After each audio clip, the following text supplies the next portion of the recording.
नमस्कार, स्वागत आहे आपल्या चॅनलवरती. आणि आजची आपली मराठी रीडिंगसाठीची स्टोरी आहे हावरट कुत्रा. धायरी गावात वाघ्या नावाचा एक गावठी कुत्रा राहत असे. एक दयाळू दुकानदार व श्रीमंत माणसाकडे काम करणाऱ्या एका आचार्याने दिलेल्या अन्नावर तो जगत असे.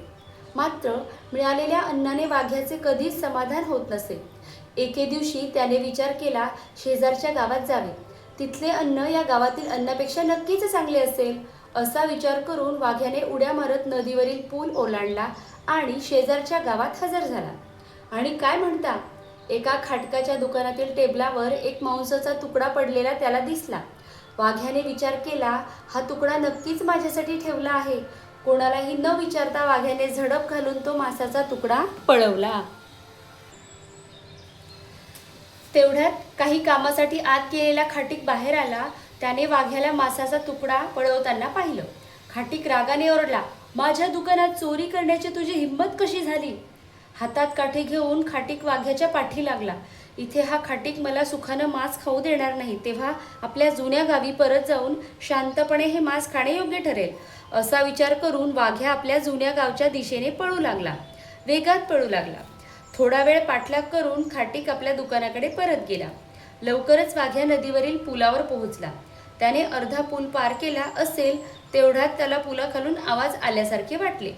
म्हणून त्याने खाली वाकून बघितले आणि काय आश्चर्य, नदीच्या पाण्यात त्याला एक कुत्रा दिसू लागला. तर मित्रांनो, हे होतं त्याचं प्रतिबिंब. त्या कुत्र्याच्या तोंडात सुद्धा एक मांसाचा तुकडा होता. खरे तर वाघ्याकडे एक मांसाचा एक चांगला तुकडा होताच आणि तो घेऊन त्याने आपल्या जुन्या गावाकडे जाणेच योग्य ठरले असते. परंतु तो अतिशय हावरट होता. त्याला पाण्यात दिसणारा मांसाचा तुकडा देखील हवा होता. पाण्यात आपलेच प्रतिबिंब दिसत आहे हे त्याला कळाले नाही. वाघ्याने आपला चेहरा उग्र करून विचार केला, मी गुरगुरलो आणि जोरात भुंकलो तर पाण्यातला कुत्रा घाबरून त्याच्या तोंडातील मांसाचा तुकडा टाकून पळून जाईल.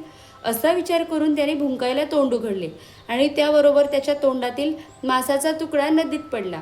बिचारा वाघ्या आपल्या हावरटपणामुळे मिळालेला मांसाचा तुकडा गमावून बसला. दुःखाने आपल्या जुन्या गावाकडे जाताना त्याने विचार केला, यापुढे कधीही हावरटपणा करायचा नाही. म्हणजेच तात्पर्य काय या गोष्टीचं? हावरटपणाने नुकसानच होते. तर कशी वाटली आजची स्टोरी? आजची स्टोरी आवडल्यास लाईक, शेअर, सबस्क्राईब करा. थँक्यू. Thanks for watching.